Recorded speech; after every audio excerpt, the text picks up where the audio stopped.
this thing on? Is it on? Hello, everyone. Yeti abides here with CUUL Podcast. Cry until you laugh. The podcast where we explore what it takes for us to go from sadness to joy, to merge those two together and find peace.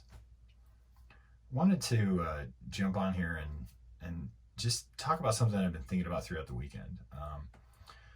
Saw a tweet go out that said that Jesus had 12 friends, and I'm pretty impressed because any guy in his 30s having 12 friends is pretty impressive.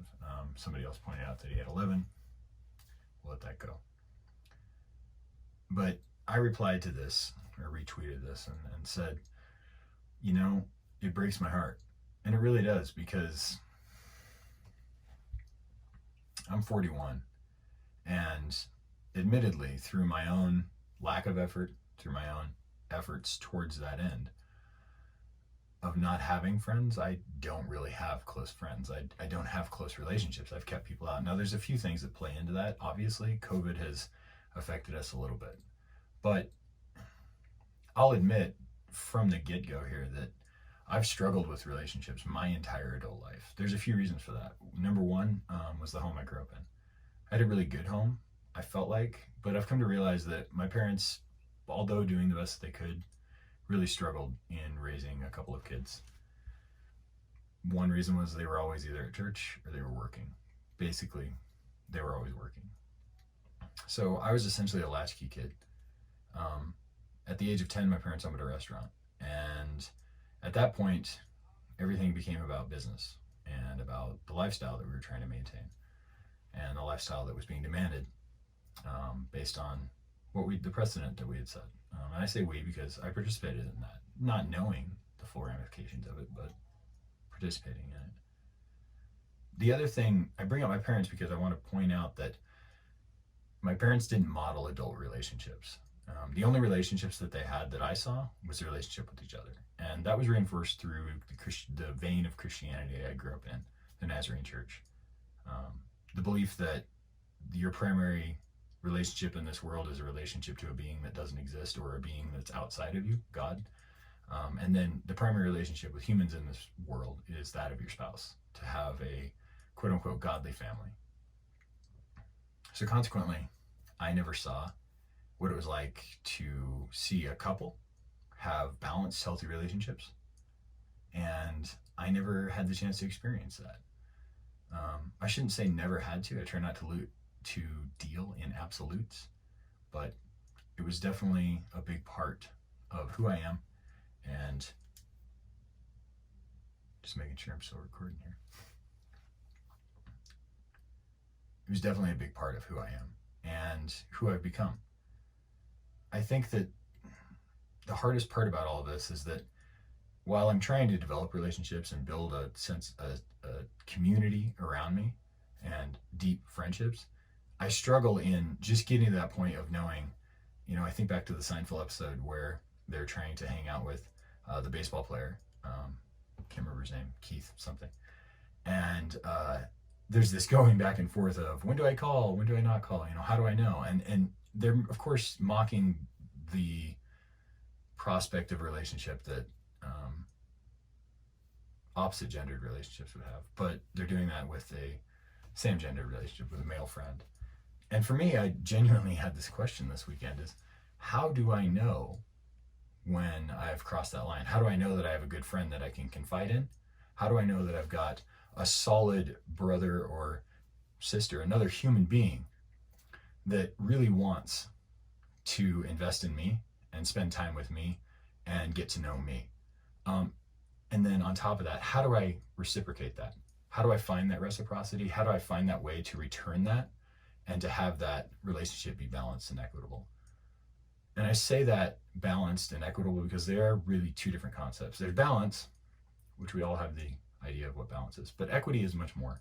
Equity is understanding that there's going to be times when somebody's high and somebody's low, and that in order to maintain that balance, this person who's high who's on an upswing, so to speak, has to hold space for that person who's low or on a downswing. And that creates equity.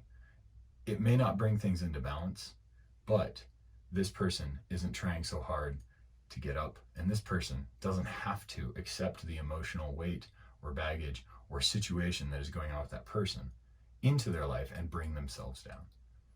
It's an interesting concept to think of positivity bringing us up and negative bringing us down, negativity bringing us down. Ultimately, my question in all of this is, where's the men at?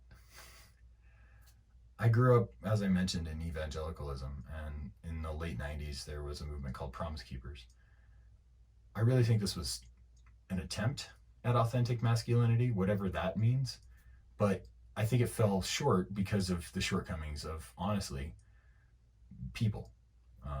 And when I say people, I mean people in religion, people in practice, dogma, whatever you want to call it. I'm not here to talk about a lack of men that are authentic with each other, or a lack of men that need each other. As a cis white man, as a cisgendered white man, I'm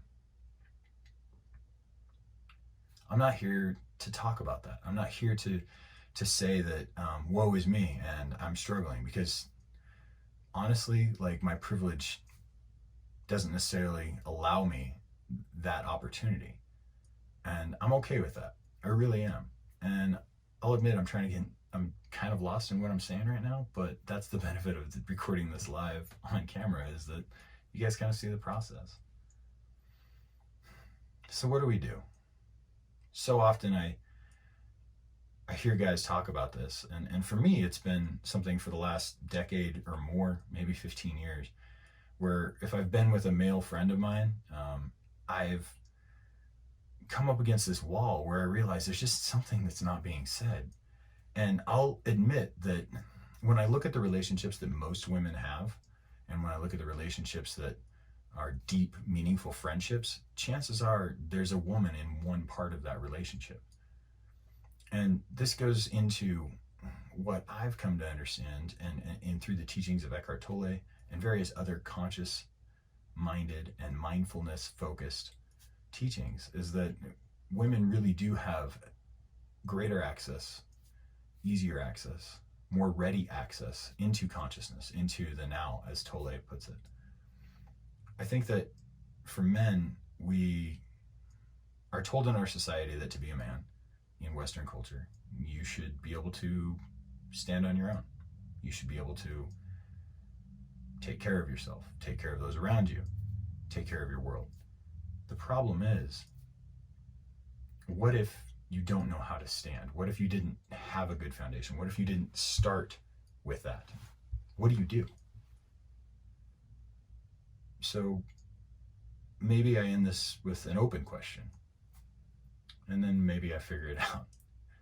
But when I think about it, when I think about the prospect of going through life without meaningful relationships, I don't want that. I want people that not only will call me on my shit, but are willing to be called on their shit, and know that it's not about the emotional attachment to that situation, whatever's going on.